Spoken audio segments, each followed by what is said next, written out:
Let's go to the trading floor in Chicago and find out what the talk of the trade is. We have Scott Gecas standing by. He's with Walsh Trading. Scott, what do you think of this rebound day here? Well, yeah, I mean, so with the report yesterday, it was a little bit bullish for beans, a little bit bearish for corn and wheat. Completely took over yesterday's move, just with the positive trade war talks as well as the storm coming in.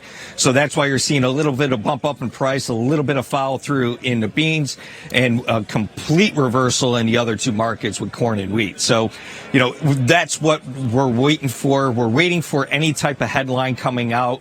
As far as the trade war talks, we'll have to wait and see. Right now, the positive tone with the trade war talks, it's carrying pretty much all markets across the board. That's why we're seeing a big ramp up in stocks, big ramp up in all the grains. So we have to wait and see how the day is really going to end. It could really only take one negative tweet and we could have a full reversal as we have seen before. So I would expect positions to be a little bit lightened going into the end of the day, not holding on to long positions over the weekend. Do you think farmers across the country are going to reward this rally and cut loose with a few sales before the weekend now? Well, it's yet to be seen. So everyone's kind of going back and forth. You know, one of the talking points earlier before I came on that was on the show was, you know, the yields in the mid 40s is really not helping farmers. So they're really concerned about that yield price. A little bit higher yields in corn, a little bit lower yields in the beans, and that's why you're seeing that move one way back and forth. But we have yet to see. But again, I expect a little bit of profit taking going into the weekend. Okay, we'll come back in a moment and analyze our livestock trade as well here on a Friday. We're talking with Scott Gecas, and we'll be back after this. Let's rejoin our conversation with Scott Gecas, and he is with Walsh Trading in Chicago right now. As we shift our focus over to the livestock trade, we begin on the live cattle market. And on the live cattle futures right now, Scott, let's take a look at December. It's now 55 higher at 111.97. Now, you know, earlier in the day, this opened up under a little bit of pressure, but we have turned that thing around, and we're within a nickel of our high of the day now. February up half a dollar at 117.78. Meanwhile, on the feeder cattle market, it's having a little bit tougher sledding. We have November down 18 at 143.95. Generally about 18 to 30 cents lower here.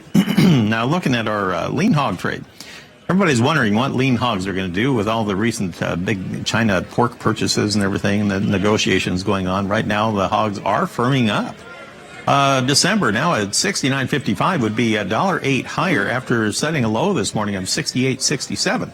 Now, we're at this point only about 7 cents away from our high of the day. Seems like things are firming up heading toward the weekend. Do you think that's going to continue, or can you tell by the way the options are stacked up today?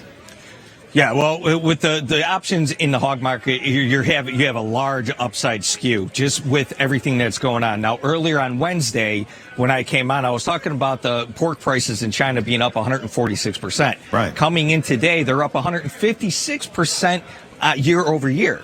So with the export sales that came in, it was the largest ever exports recorded to China. So we had about 36,000 tons or so exported. Of that, 18,000 was exported to China. So that's big. So you can definitely see that the demand is there. It's growing. The African swine fever is still spreading. Right now, early estimates are saying that the African swine fever has affected about 25% of the world pork. So that's definitely a big deal. So far, we haven't seen any of the infection here in the States. I know everybody is very concerned about that, but right now, I mean, everything is pointing to the upside. That's why you're seeing a pretty heavy skew to the upside calls in pretty much all the contracts out there. So the latest update shows cash cattle trade out in the plains is not established, but we do have asking prices around 109 to 110. Would that be basically about what we thought early in the week? Yeah, so that's with the cattle market, it's really odd because you have the export sales that were a little bit disappointing, but the cash cattle trade is starting to firm up and it's still getting that little bullish tone. So it's just a tug of war between the bulls and bears. And with this market, we're on a technical level being a little bit in an overbought territory, but the bulls are still in control and they're still pushing the upside a little bit. So we have to wait and see how that market's going to hold up going into the close today. I would expect a little bit of profit taking just in that, just because we don't know what's going to happen over the weekend. Very good. Thank you, Scott, for talking with us. Scott Gecas of you. Walsh Trading Incorporated. He's based right there in Chicago.